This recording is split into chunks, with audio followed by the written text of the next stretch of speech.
All right, this is the Eighth Man Podcast. I'm Peter Geitman, and I have my co-host Noah here too. Yo, what's up? I'm Noah Thompson. All right, so we're looking at the NBA playoffs. It's 3-1 in both series as we're talking right now. The Thunder play tonight, and the Knicks play later on this week. Who do you got winning? I think that we're going to be seeing a finals matchup of Pacers versus Timberwolves. I think that the Timberwolves, with the leadership of Anthony Edwards, who is a mature, responsible individual, are going to be able to come back down 3-1 against the Oklahoma City Thunder. They are a very overrated team. They play a lot of physical defense, but that's going to get them in foul trouble long term. If Scott Foster is over there, you already know he's going to get them all the way to 7. And then the Pacers, Rick Carlisle is a genius. He will get them to a chip. And I believe that the finals matchup is going to have an outcome with the Pacers on top in 5 games or less. I really hate that take, I'm not going to lie. You look at the torture chamber and how he's been locking up Anthony Edwards. Overrated. There is no way that the Timberwolves come back down 3-1. If any team comes back down 3-1, it's going to be the New York Knicks. Tom Thibodeau's got the experience in this. All 3 games have been close. They just have to figure it out in the fourth quarter. It's not like there's been blowout games. I think the largest lead of a game was Game 4, and it was 9 points. If the Knicks could just figure out how to score late, it's over. Well, Tyrese Halliburton can't be the clutchest guy for 12 games in a row. I doubt it's going to happen, but if a team's going to come back down 3-1, it's going to be the Knicks, not the Timberwolves. And then in my finals, assuming it's Pacers Thunder, I got the Thunder every day of the week. I got the Thunder in 5 games. I think while Tyrese Halliburton has been very clutch, they are getting very lucky in the fourth quarter shooting wise. Aaron Nesmith's not going to make 4 threes in a row every single game in the fourth quarter, and with how much they get down, it's not going to work against a defensive team like the Thunder. The Thunder aren't going to let them get back into it as much. You are inclined to your own opinion. Now, I personally agree that they will have no option on the Thunder to try and stop Pascal Siakam's ISO game, because as good of a defender as Chet Holmgren is, he is a better rim protector than he is at a one-on-one defensive spot. He's been lucky during the Timberwolves series to go against a lot of undersized players. Compared to himself, he's a very tall guy, but I think once he has to deal with Pascal Siakam's strength and agility, he will not be able to lock him down, and that help defense that they're going to have to put on Siakam is going to allow him to kick it out to one of their shooters who have been shooting very accurately during these playoffs, whether that's Nembhard, Nesmith, or even Halliburton. Even though Halliburton is more of their creator, he can still make shots in the clutch when he needs to. Honestly, I don't think so. I think they're going to put Shea on Halliburton just because Halliburton's not a main scorer. Until the fourth, I think Dort is on one of the shooters. And I think you eliminate a shooter completely. Halliburton's going to have to score on his own, and he's been more of a passer until the fourth quarter this year. I think Pascal will be a problem, but I also think you have Caruso. I mean, he literally guarded Jokic and held them. And Caruso's shorter. You could run Caruso. You could run Jalen Williams. It doesn't have to be Chet. You have Hartenstein also. It's not going to be that difficult if he's their only scorer. Good point. Is there another topic that you'd like us to talk about? Keep going. All right. So, I think it's true. Caruso, unfortunately, has not had a lot of minutes in this series against the Timberwolves, and that's just due to the size. He doesn't get to match up as well against someone like Jaden McDaniels or Julius Randle compared to one of those other players like Lou Dort or Jalen Williams, who's stronger. But I also think that if we're talking about the finals matchups, Caruso is not going to be able to follow these kind of guys because Rick Carlisle's offense is in such a way that you have 5 guys constantly moving. And Daigneault's a good coach, but in the playoffs he's had a lot of poor decision making. So I think if we're talking long term, I think Rick Carlisle is really going to be able to expose the Thunder defense to commit to plays that they don't want to run, and that's going to allow the playmakers on their team, everybody on the Pacers lineup, can make really good passes. That's one thing that sets them apart from any other team in the NBA. If you want some guy to get 8 assists, any one of those guys in the starting lineup can get you 8 assists because of the offense that Rick Carlisle has organized. So if we're talking the finals matchup, because both of these teams are going to be pretty well rested because these series met in pretty short, I do think that the speed at which the Pacers play, they do have the fastest pace in the NBA. I think they are going to be able to succeed very well. And they also have one of the lowest turnover rates in the NBA, which is kind of how the Thunder organize their transition offense. So looking long term, because the Pacers do not turn the ball over that much, they might turn it over a little more just because they're playing against that top-ranked defense, but the Thunder are not going to be able to initiate as much offensive action because they're not going to get in transition because they're not going to be having so many turnovers on the Pacers' behalf. See, I think the key for the Thunder, I agree that's how the Pacers are going to win. I think the key for the Thunder, as you mentioned, Daigneault's got to figure it out. There was some horrible coaching in those Nuggets games. I mean, you got 10 seconds left and you foul to let Jokic back in the game. You can't do that. If it comes down to coaching, the Pacers will win. I think the key for the Thunder is fouling less. I think you see all their games. Everyone's got 4 fouls by the first half ending, and then you have to pull them into the third quarter. The lead gets shrunk, and then you put them back in the fourth quarter, and they're rusty because they haven't played in 14 minutes. For the Thunder, I think as long as they can limit the fouls, they will be okay. I think while the Pacers are great, this amazing shooting isn't going to continue. I mean, there's been multiple games where they've shot 8 or 9 threes in a row. Maybe not 8 or 9, but they've made an excessive amount of threes in a fourth quarter without missing. And I think, while I don't think that's sustainable. I mean, if you look at it, most NBA players a good NBA player shoots 40%. I don't think the Pacers are going to be able to sustain that. That's a good point. And you kind of mentioned it a little bit, but when we're talking about that fouling, there's going to be a lot of reliance on the benches between both of these teams.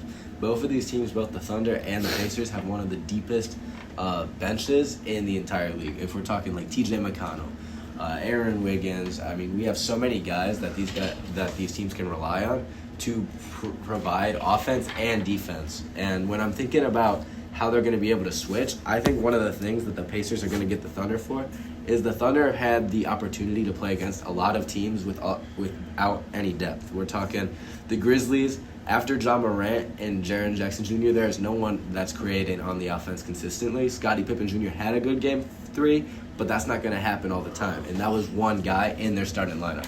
And then you look at the Nuggets. They are one of the thinnest teams in the NBA.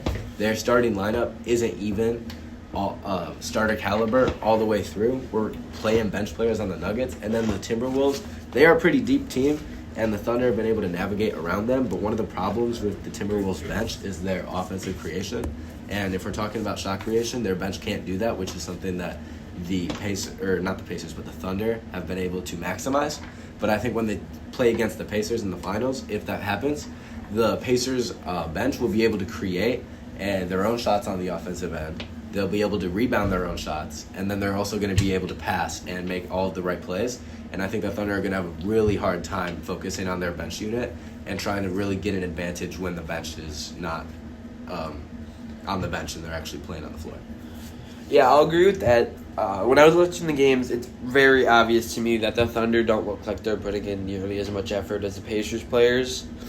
But wrapping this up, I just think while the Thunder haven't played anyone really deep, I don't think the Pacers have played anyone really deep. I mean, if you look at the Knicks, they have 6 guys with the most 3. Like, if you look at the most minutes per trio, the Knicks have the top 7 and out of 6 guys. That's not going to be sustainable, and obviously it's not working right now.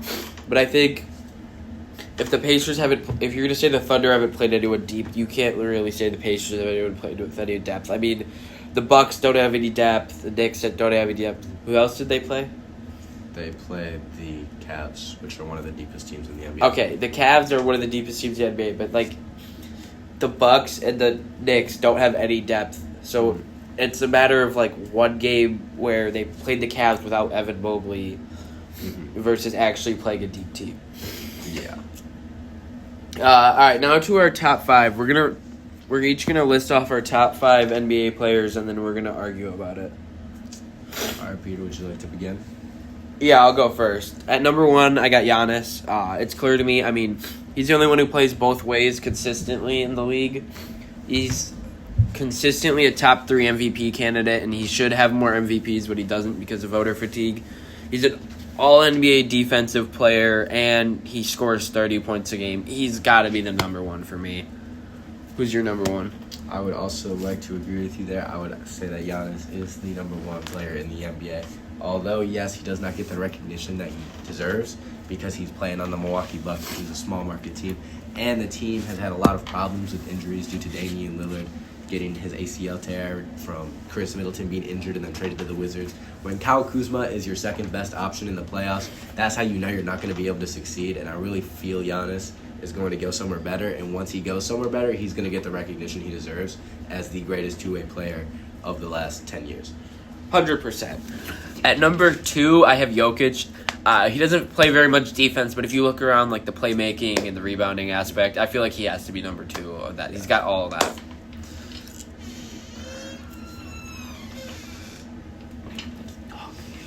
I would also say that Jokic is the number 2 player in the NBA. I think that defensively he is slightly underrated because he is one of the best pass deflection players in the NBA. He is so intelligent on the basketball court that he can read what the opponents are going to do offensively before their coach even starts running the play. And I think because of his intelligence, both on the offensive and defensive end, he is definitely far and away the second best player. And I think there's a gap between where Jokic and Giannis is and where everybody else is.